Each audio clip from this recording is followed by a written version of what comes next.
kita akan mendapati surah Muhammad ini sangat berhikmah, sangat relevan, sangat munasabah, sangat sesuai. Comel Allah Ta'ala letakkan surah ini selepas surah-surah mengenai dakwah secara lisan. Tuan-tuan, ayah ibu yang dihormati dan dikasihi sekalian, menariknya kedudukan surah Muhammad ini adalah selepas surah-surah Hawamim. Tahukah tak apakah makna surah-surah Hawamim?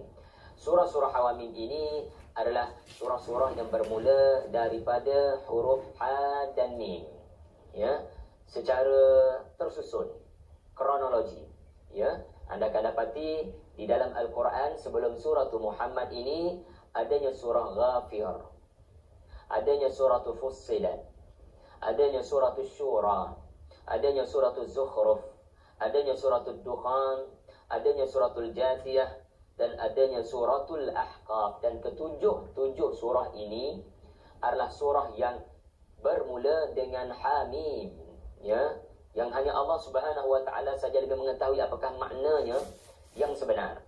Tetapi sekurang-kurangnya kita mengetahui, ya, sekurang-kurangnya ini adalah huruf-huruf yang dengan huruf inilah Allah Ta'ala menurunkan Al-Quran. Dan ada 7 surah yang menegaskan keagungan Al-Quran.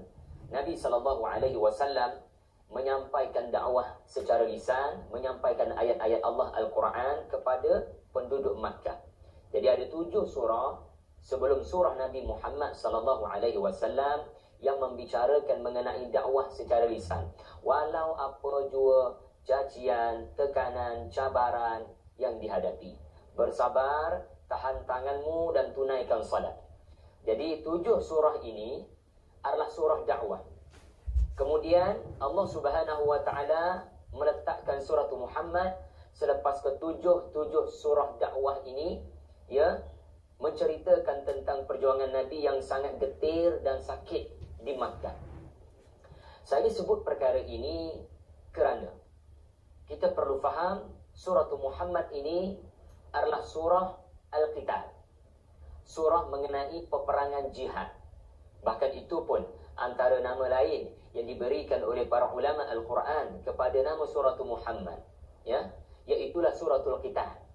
Surah yang mana kalau kita membacanya daripada awal hingga ke akhir, kita akan mendapati it is all about jihad fi sabilillah.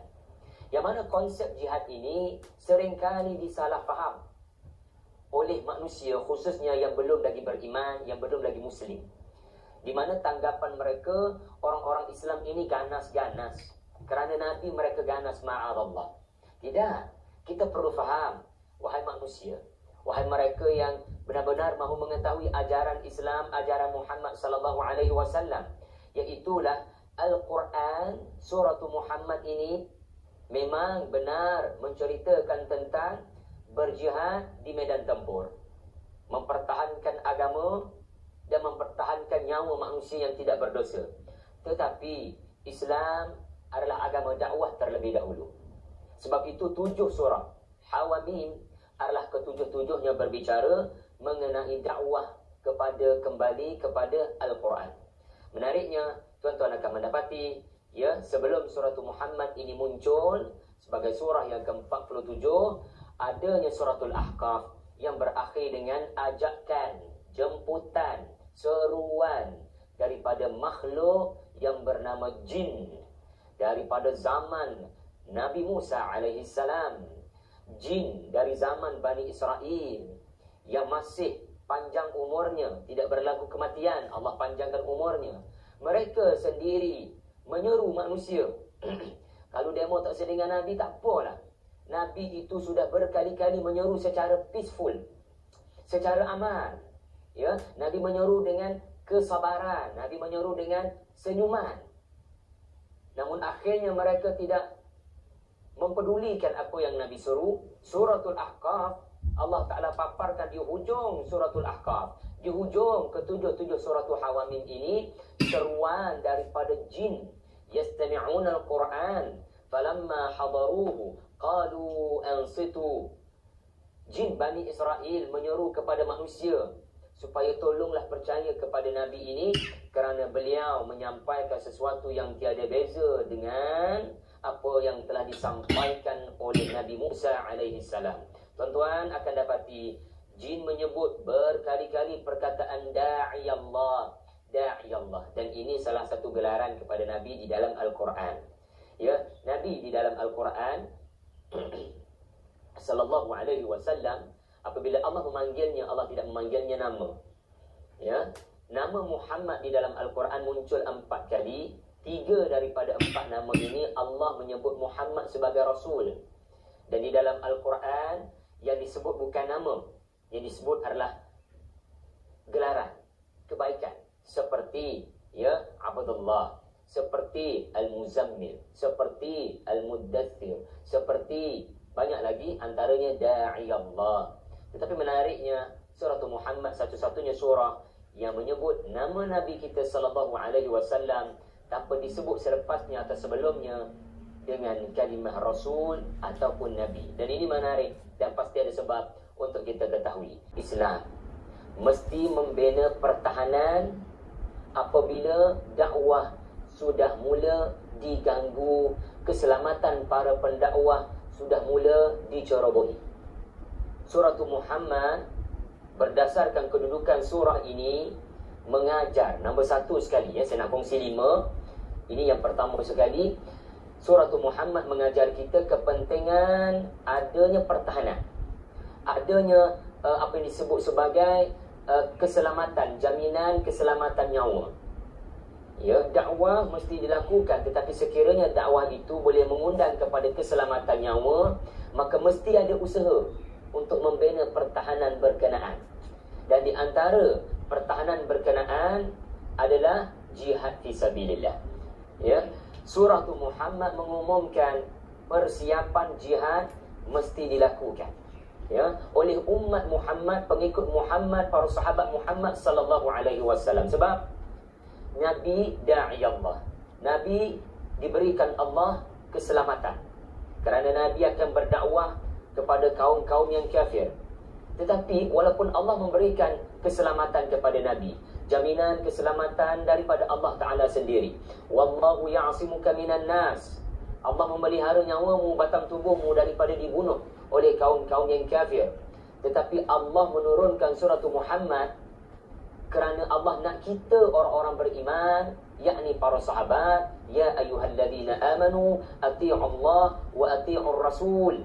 Ya, atii'u Allah wa atii'ur rasul, iaitulah kita menjadi asbab kepada pertahanan batang tubuh Nabi daripada diapa-apakan oleh orang-orang yang gilakan pertumpahan darah. Tuan-tuan, inilah sebab yang pertama yang menyebabkan seseorang itu akan rasa tertarik dengan surah Muhammad. Pertama tadi kita telah nyatakan surah ini mendefinisikan makna iman kepada sallallahu alaihi wasallam. Ini nombor 1. Surah ini mendefinisikan, menjelaskan apa makna saya cinta Nabi, apa makna saya sayang Nabi, apa makna saya beriman kepada sallallahu alaihi wasallam, apa makna asyhadu anna Muhammadan Rasulullah. Surah ini menjelaskan bahawasanya cinta Nabi, sayang Nabi bukan sekadar pada bicara tutur lidahmu, tetapi mestilah pada kesungguhan mempertahankan ajaran Nabi daripada diceroboh, diganggu, disekat. Sebab itulah ayat pertama sekali surah ini cerita pasal terkutuknya perbuatan mereka-mereka yang menyekat dakwah Nabi Muhammad sallallahu alaihi wasallam. Nabi sudah wafat, sallallahu alaihi wasallam sudah wafat. Namun yang meneruskan pengajaran-pengajaran dan ajaran-ajaran daripada Nabi dan para sahabat anak murid Nabi adalah para ulama. Al-ulama warathatul anbiya, yang mengajar Quran dan Sunnah.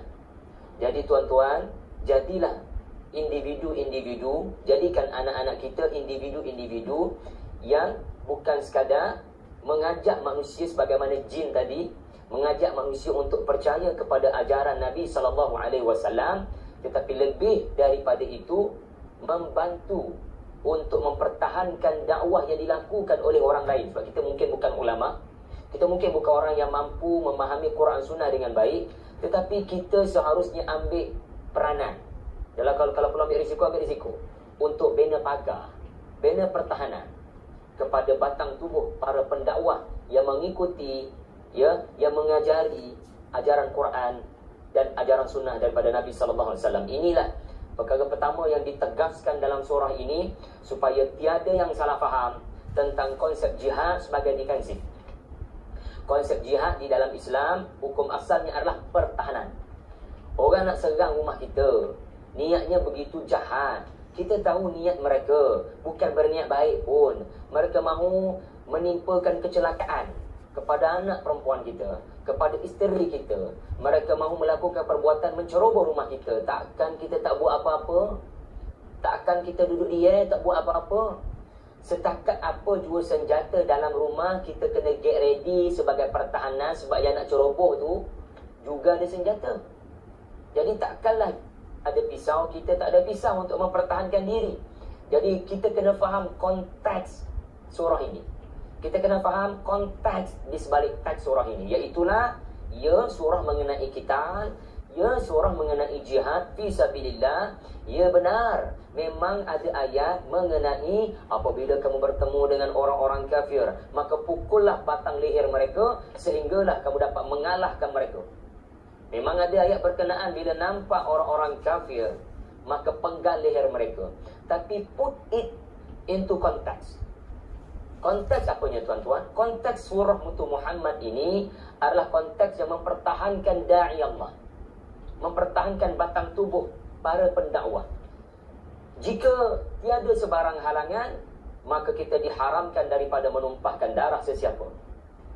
Namun sekiranya ada ancaman kepada nyawa, kafir Quraisy mahu datang ke Madinah untuk membelasah para pendakwah, untuk membunuh Islam dan Nabi SAW, takkan kita duduk diam. Itulah dia perumpamaan tadi kepada situasi turunnya surah Muhammad.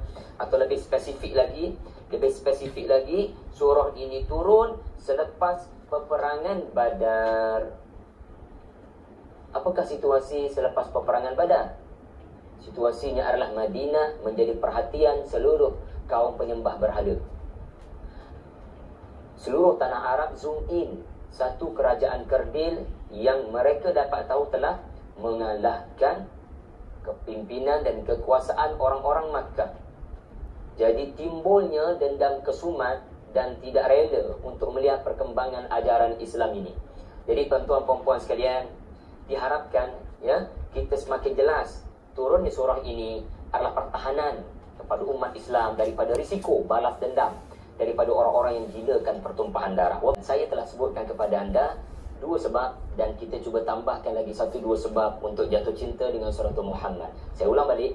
Yang pertama sekali, surah ini menjelaskan kepentingan membina pertahanan kepada da'i Allah.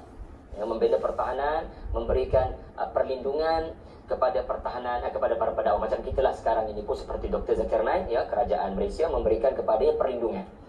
Ini contoh bagaimana pertahanan diberikan kepada para pendakwah. Sebab kalau balikkan dia, memang boleh kena bunuh. Itu nombor 1. Yang kedua, tadi telah saya jelaskan juga, sedar tak sedar surah ini mendefinisikan makna kafir harbi. Surah ini mendefinisikan kafir harbi yang kita boleh untuk menghadapi mereka dengan senjata. Sebab Islam bukan agama manja yang boleh diperkotak-katikkan oleh orang-orang kafir yang gilakan pertumpahan darah. Jangan pukul rata kepada semua non-Muslim. Jangan sekali-kali menganggap dan melabel semua non-Muslim ini kafir. Kerana istilah kafir sangat berat di dalam surah Muhammad. Kerana perkataan inilah lahirnya ajaran sesat ISIS, yang mana memperlakukan kepada orang-orang yang tidak berdosa, yang tidak bernama harbi, non-Muslim yang tidak sampai ke tahap harbi, dengan perkara-perkara yang bukan dari ajaran Islam, seperti mengebom tempat-tempat orang, rumah-rumah ibadat. Jadi kita kena faham konteks surah ini, dan dengan memahami konteks surah ini yang saya sebutkan tadi lepas peperangan Badar, dan dengan membaca ayat 1 sampailah kepada ayat terakhir 38, kita akan memahami kafir harbi yang dibolehkan kepada orang-orang Islam untuk menghadapi mereka dengan senjata, adalah mereka yang benar-benar memberikan ancaman keselamatan kepada umat Islam dan para pendakwah Muslim. Jadi dalam hal ini kita kena ada keseriusan, kena ada ketegasan. Maka ia ada kaitan dengan sebab yang ketiga yang mewajarkan kita jatuh cinta. Ini poin nombor 3 dan barangkali yang terakhir. Yang 4 saja kita dapat. Tuan-tuan, ada perkataan tadabbur pada ayat 33 surah ini. Menariknya pada ayat 24 surah ini ada perkataan tadabbur. A'udzubillahi minasyaitonirrajim. Afala yatadabbaruna al-Qur'an am 'ala qulubin aqfaluha. Dalam banyak-banyak surah di dalam Al-Quran muncul perkataan tadabbur, ya. Muncul perkataan tadabbur. Kalau buka Facebook tu cari Tadabbur Center, ya, Facebook Tadabbur Center, di mana perkataan tadabbur ini adalah bermakna memerhatikan dengan teliti lalu mengambil pelajaran daripada ayat-ayat Allah kepada diri dan kehidupan. Ini lebih kurang makna tadabbur. Memerhatikan dengan teliti, mencari kaitan antara diri dengan isu-isu yang dibangkitkan dalam Al-Quran dan mengambil pelajaran untuk diamalkan dalam kehidupan. Menariknya, kenapa perkataan tadabbur yang begitu maknanya disebut dalam surah pasal perang? Subhanallah. Dan dikaitkan pula tadabbur ini lawannya adalah hati terkunci. Hati yang terkunci. Maknanya orang yang hatinya terkunci tak boleh melakukan tadabbur. Walaupun dia faham bahasa Arab seperti orang-orang munafik. Dia faham apa yang Nabi cakap. Bahkan dia mendengar apa yang Nabi cakap depan mata mereka.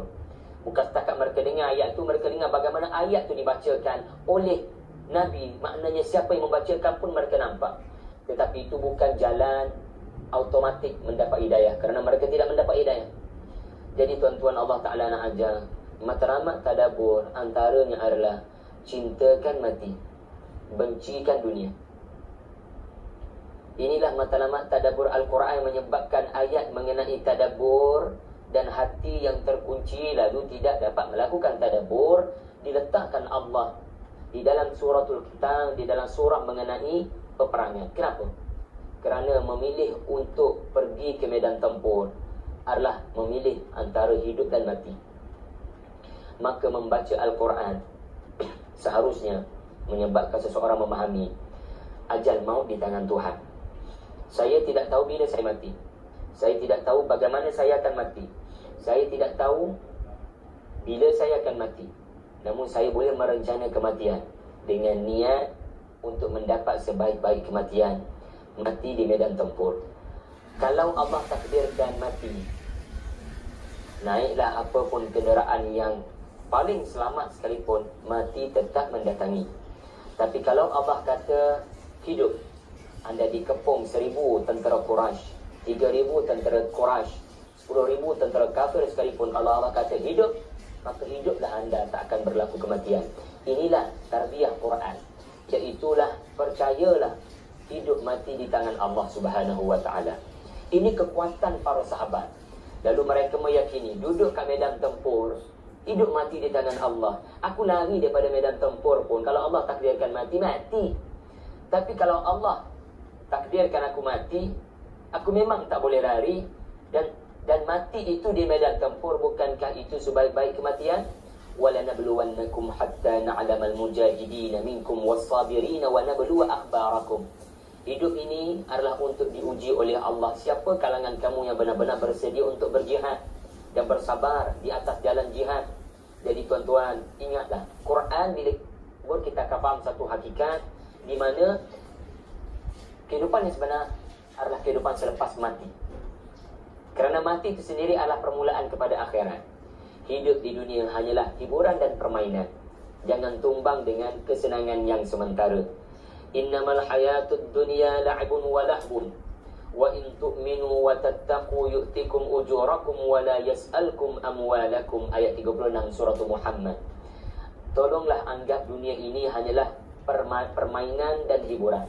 Jangan tumbang dengan kesenangan yang ada. Pilihlah untuk bercita-cita mati fi sabilillah. Ingat, ajaran agama ini mendidik kita jangan mencari musuh. La tarju liqa'al adu. Tetapi agama ini juga mengajar, kalau musuh mendatangimu, maka buat persiapan. Jangan jadi orang yang tak buat persiapan. Jadi surah Muhammad adalah surah untuk membina persiapan. Dan lebih jelas, apabila surah ini diturunkan selepas perang Badar. Kenapa? Para sahabat tak tahu apa-apa menanti di depan. Kita baca sirah, kita tahu lah lepas perang Badar ni, perang Uhud yang mengakibatkan kematian ramai para sahabat. Tetapi ketika surah Muhammad diturunkan, para sahabat tak tahu dan tak boleh nak baca benda nak berlaku di depan. Menariknya, Allah menurunkan surah Muhammad kerana dia tahu masa depan. Apa dia masa depan? Orang-orang kafir akan balas dendam kesumat dengan jumlah 3 kali lipat, 1,000 menjadi 3,000, mengepung Madinah dari segenap sudut untuk membantai dan membunuh para sahabat dan kaum muslimin. Jadi para sahabat kena get ready. Sebab itu mereka meyakini surah ini bila diturunkan, ia bermakna jangan rasa selesa. Ada benda incoming nak datang, ada bahaya tsunami nak datang. Jadi dengan membaca surah ini, mereka cintakan mati, mereka membenci kehidupan dunia, ya. Tapi jangan salah faham, ya, membenci kehidupan dunia ini bukanlah bermakna sampai meninggalkan dunia, kerana Allah juga berfirman wala tansa nasibaka minad dunya. Dunia mesti di tangan, jangan biar masuk ke dalam hati. Itu maksudnya. Tuan-tuan, ini seperti akademi ketenteraan untuk anak-anak. Subhanallah. Surah ini kalau kita baca dari awal hingga ke akhir, ia seperti military academy kepada anak-anak kita. Tuan-tuan, mari saya kongsikan kepada anda apa yang disebutkan oleh almarhum Sayyid Qutb rahimahullah, mudah-mudahan dianugerahkan Allah syahid. Beliau menyifatkan surah ini dengan ungkapan yang sangat indah, taswir al-fanni yang begitu indah. Barang siapa membaca surah ini, beliau seperti dibawa masuk ke dalam suasana peperangan. Setiap ayat di dalam surah ini seperti berada dalam suasana peperangan. Kerana lihat sahaja ayat pertamanya adalah pengumuman kekalahan, dan ayat kedua adalah pengumuman kemenangan. Pengumuman-pengumuman ini diberikan tanpa mukaddimah. Kerana bila sesuatu ucapan diberikan dengan pantas, tak ada mukaddimah, ini menandakan ucapan itu adalah ucapan ketika cemas, musuh sudah menunggu di belakang. Memang tak boleh panjang-panjangkan ucapan, tak boleh nak buang masa. Maka terus ayat surah ini, alladzina kafaru wa saddu an sabilillahi adalla a'malahum. Tak ada mukaddimah. Kita belajar Quran ada banyak mukaddimah kan? Sama ada mukaddimah tasbih, sama ada mukaddimah sumpah. Tiba-tiba surah ni tak ada mukaddimah langsung, kerana seperti seorang komander bila memberikan arahan kepada bala tentera, mana ada mukaddimahnya, dia terus direct. Terus direct without mukaddimah. Dan anda juga akan mendapati surah ini, dia punya closing pun mengejutkan. Dia punya closing pun mengejutkan. Iaitulah apa dia? Kalau kamu tidak mahu bersama dengan tentera ini, sila keluar. Allah akan gantikan dengan tentera lain. Ini memang seperti arahan daripada komander yang bertegas, you are fired. Kamu tak layak kalau begini sikap kamu. Kalau sikap kamu ada takut pada mati, maka get out, keluar daripada kem tentera ini. Dan itu pun ayat terakhir, wa in tatawallaw yastabdil qauman ghairakum thumma la yakunu amsalakum. Gerun tuan-tuan, baca ayat terakhir ni. Kerana kalau aku tak follow surah Muhammad ini, aku sebenarnya sedang membuka risiko untuk disingkirkan daripada military academy ini. Subhanallah. Maka saya lanjutkan lagi apa kata Syekh Qutb. Beliau menyatakan lagi, surah ini cyber. Surah ini bertujuan mengumumkan secara melemahkan psikologi musuh. Tuan-tuan akan dapati pengumuman dalam ayat-ayat dalam surah Muhammad ini adalah setiap satunya adalah menggentarkan dan menggerunkan. Seolah-olah surah ini mahu kafir menyerah kalah tanpa perlu adanya peperangan. Seolah-olah surah ini adalah pidato seorang komander di hadapan tentera-tentera kafir dan bersamanya tentera-tentera kaum muslimin. Yang mana orang-orang kafir mendengar pidato beliau, dan pidato beliau surah Muhammad, terus gentar, gerun dan tak berani nak menyerah. Subhanallah. Kalau ditakdirkan satu hari nanti, ya, anak kita memimpin satu kumpulan bala tentera kaum muslimin, dan di hadapan mereka orang-orang kafir harbi yang sudah bersifat dengan sifat binatang, tiada peri kemanusiaan, nak tengok orang Islam semua mati dibunuh belaka, maka baca daripada awal hingga ke akhir, anda akan dapat merasai ini pidato luar biasa. Pidato yang menggentarkan dan memotivasikan orang beriman, menggentarkan musuh dan memotivasikan orang beriman. Kata Syekh Qutb lagi tuan-tuan, bunyi hujung ayat, setiap ayat dalam surah ini seperti bunyi dentuman bom. Subhanallah. Bunyi fasilah surah Bunyi ayat-ayat dalam surah Muhammad ini, sebab tu kita katakan ini ketenteraan. Tuan-tuan Syekh Qutb kata a'malahum balahum amsalahum a'malahum balahum lahum hum. Dia macam bunyi bom buf buf. Kita dibawa pergi ke suasana medan perang. Subhanallah. Ahwa'ahum am'a'ahum lahum hum. Dan apabila bunyinya perlahan pula, tidak sampai ke tahap hum, dia akan bunyi ha auzaruha amsaluha akfaluha ha. Ini pula kata Syekh Qutb semasa dalam penjara ketika tadabbur ayat-ayat surah Muhammad ini, ia seperti bunyi libasan pedang di udara. Ya, ia seperti bunyi libasan pedang di udara. Subhanallah. Jadi kita kena latih anak-anak kita untuk bersedia berjihad fisabilillah. Ya, kita tidak melahirkan pengganas. Islam tidak melahirkan pengganas. Islam melahirkan pencinta agama dan Nabi sallallahu alaihi wasallam. Kalau kamu mahu mengapa-apakan ibu ayah aku takkan boleh duduk diam. Sedangkan sallallahu alaihi wasallam, kita patut lebih cinta lebih daripada ayah ibu kita sendiri. Ya, tak ada masalah kalau diberikan ruang untuk Nabi bercakap. Tetapi bila sudah mula dihalang satu hal. Tapi nak dibunuh, yang ni surah Muhammad diturunkan. Jadi tuan-tuan, demikianlah akademi ketenteraan daripada surah Muhammad. Sini ya, Ustaz, saya tak beranilah nak berjihad ya, sebab ya saya bukan dari kalangan orang-orang yang kuat iman. Dan mungkin juga Ustaz, hari ini mana ada suasana peperangan di Malaysia, apatah lagi. Ingat, surah ini berakhir dengan cerita infak. Allah Ta'ala faham alasan-alasan ini akan muncul. Maka bacalah surah ini daripada awal hingga ke akhir. Memanglah awal surah ini, tengah surah ini, anda akan nampak suasana peperangan. Anda akan nampak pengumuman ganjaran kepada yang terbabit dalam peperangan.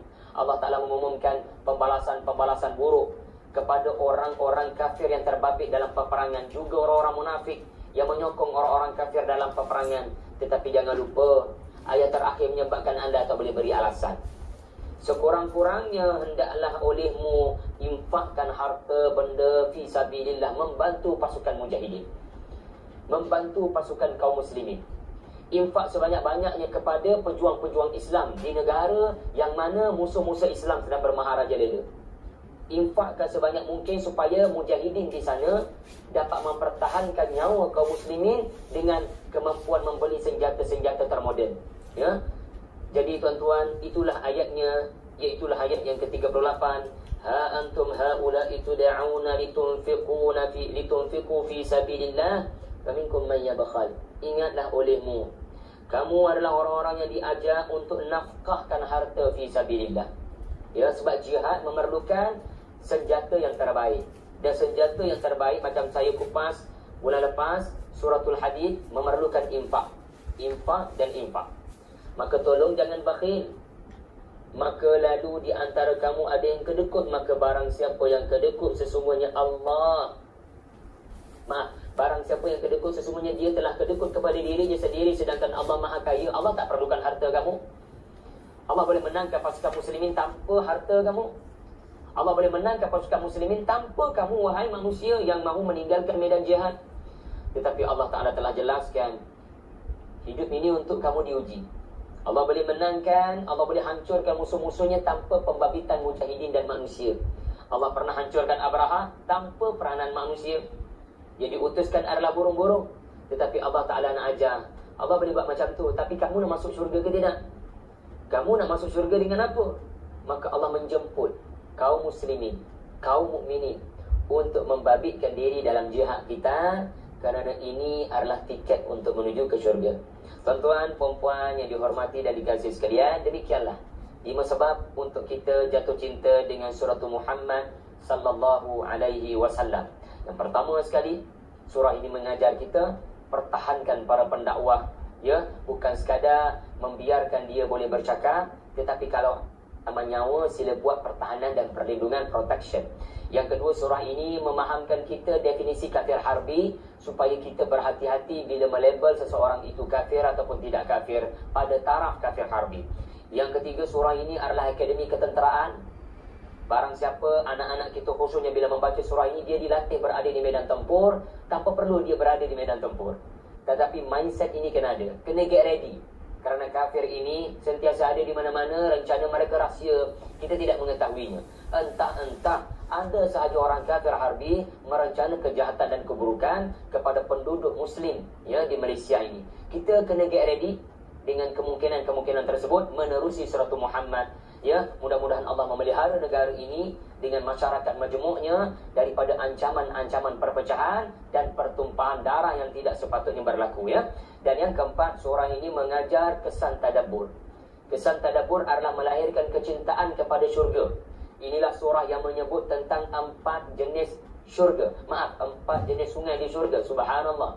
Ya, yang sangat memotivasikan kalau kita memahami ayat berkenaan sehingga kita kata tak usah boleh duduk di sini, tapi memang kena duduk di sini.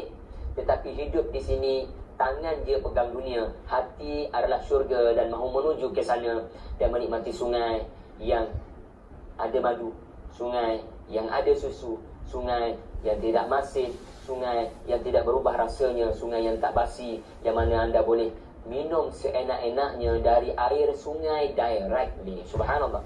Dan yang terakhir sekali, setelah saya nyatakan tadi, surah ini tidak berikan kita ruang untuk memberi alasan. Ya, iaitulah sekurang-kurangnya jadilah orang yang infak, membantu kaum mujahidin ya, untuk berkemampuan memiliki senjata-senjata termoden, berkemampuan untuk memahami dan mempelajari kaedah-kaedah ketenteraan yang termoden, kerana kesemua ini memerlukan kepada duit ya, memerlukan kepada duit. Dihormati dan dikasihi sekalian, mudah-mudahan ya dengan apa yang telah kita kongsikan sepanjang surah Muhammad dan segala yang telah kita kongsikan dalam refleksi Al-Quran, tidak hanya masuk telinga kanan, keluar telinga kiri, pastikanlah apa yang telah didengari berkenaan sekurang-kurangnya kita dapat memilih 1-2 ayat daripada surah-surah yang asatizah kongsikan untuk dihafal. Surah Muhammad ini ambil 1 ayat untuk dihafal. Surah-surah lain yang pernah dikupas oleh saya dan asatizah sebelumnya, tengok balik ya di Facebook TV Al-Hijrah ya, mana video-video yang pernah kita paparkan ya secara live, dengar balik dan ambil 1 ayat daripada mana-mana surah berkenaan yang sudah dikupas panjang lebar, lalu hafal. Kalau saya akan hafal ayat afala yatadabbaruna al-Quran am ala qulubin aqfaluha. Kalau saya akan hafal ayat dalam surah Muhammad, fa'lam annahu la ilaha illallah. Ya, di mana ketahuilah olehmu dengan ilmu Allah itu adalah ilah yang esa. Tiada ilah selain daripada Allah. Jadi pentingnya bila kita telah memahami Quran, menerusi refleksi Al-Quran ini, kita melakukan tadakkur selepas tadabbur. Tadakkur tu maknanya apa? Ustaz-ustaz akan terangkan makna ayat, tadabbur ayat ini. Tetapi kita ambillah 1 ayat, 1 je, bukan 2, bukan 3, 1 ayat yang kita boleh hafal. Kenapa kena hafal ustaz? Supaya tadakkur. Ayat-ayat ini boleh jadi penasihat dalam kehidupan. Ayat-ayat ini akan menegur perbuatan kita. Ayat-ayat ini seperti seolah-olahnya, kamu nak buat apa tu? Kamu dah lupa ke? Saya pernah bercakap dengan kamu, jangan melakukannya. Jadi tuan-tuan, bila kita baca Quran, kerana kita hafal ayat 23 tadi, maaf ayat 24 tadi, bila kita nak baca Quran, kerana kita hafal ayat 24, ada penasihat datang. Kau nak baca sahaja ke atau kau nak melakukan tadabbur? Kalau engkau hanya setakat baca, ini barangkali menunjukkan hatimu terkunci, kamu tidak bersungguh mahu memahami.